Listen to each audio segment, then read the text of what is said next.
로마서 3장, 로마서 5장 3절에서 5절을 보면 이런 말씀을 얘기하고 있습니다.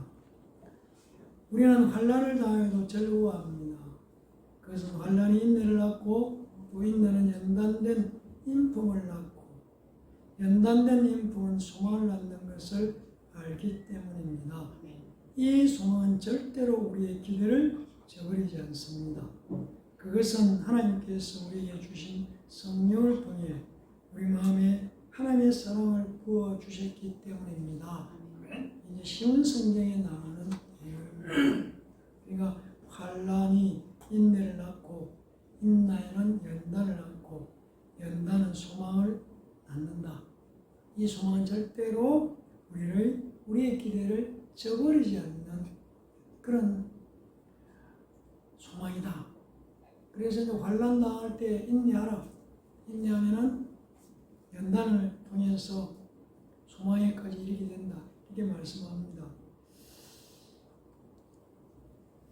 정진홍 씨가 칼럼에서 이런 내용을 썼습니다. 무슨 내용이냐면 버티라는 거죠. 어려운 일을 만나고 힘든 일을 만나도 버티라. 그리고 버티고 견디라. 그리고 견디다 보면 내일이 온다. 그런 얘기를 하셨습니다. 그러면서 이분이 이런 얘기를 칼럼에 쓰고 있었습니다. 어떤 얘기냐면 할아버지가 손자를 데리고 도끼 자루를 구하려고 산으로 갔다는 것이죠.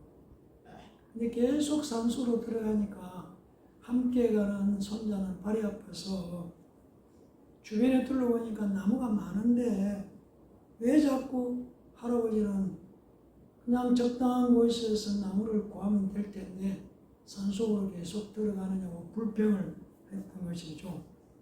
그래도 손자가 불평해도 그냥 계속 산속으로 산 높이로 산 위로 계속 올라갔다는 것입니다.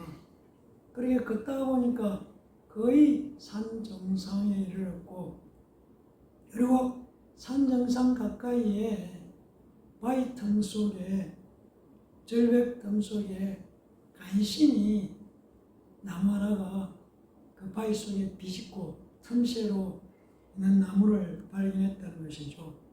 그러자 할아버지가 그 나뭇가지를 잘라서 하필이면 그 나무를 잘라서 오면서 손자에게 이렇게 말했다는 얘기입니다. 절벽에 있는 바위 틈을 뚫고 뿌리를 거기에 내리고 가지를 뻗으려면 얼마나 견뎌야 했겠니? 강한 비바람도 폭설도 추위도 더위도 모두 견딘 나뭇가지를 잘라서 도끼자루를 만들면은 평생을 써도 부러지지 않는다 라고 이제 손자에게 얘기를 했다는 얘기입니다. 그러면서 마지막으로 사람도 오래 견뎌낸 자가 쓰임을 받는다 이렇게 말씀을 했다는 것이죠. 여러분 이 얘기를 들으면서 어떤 생각이 듭니까?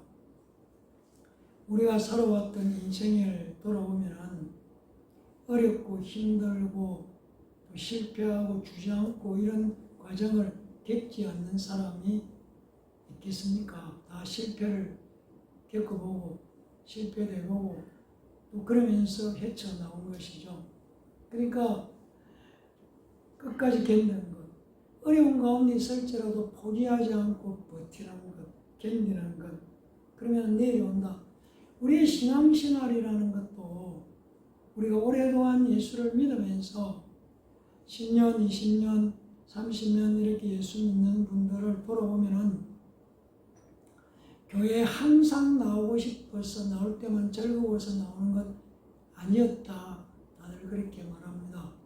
나오고 싶지 않고 쉬고 싶고 피곤하고 그리고 쉬는 것이 훨씬 나을 것 같고 또 매주 나와도 비슷한 설교를 듣고 새로운 내용도 없고 그런데 버티고 견디고 예수 믿지 말고 놀러 가자는 것 수없이 유혹이 있어도 그 유혹을 물리치고 버티고 견디다 보니까 하나님께서 나에게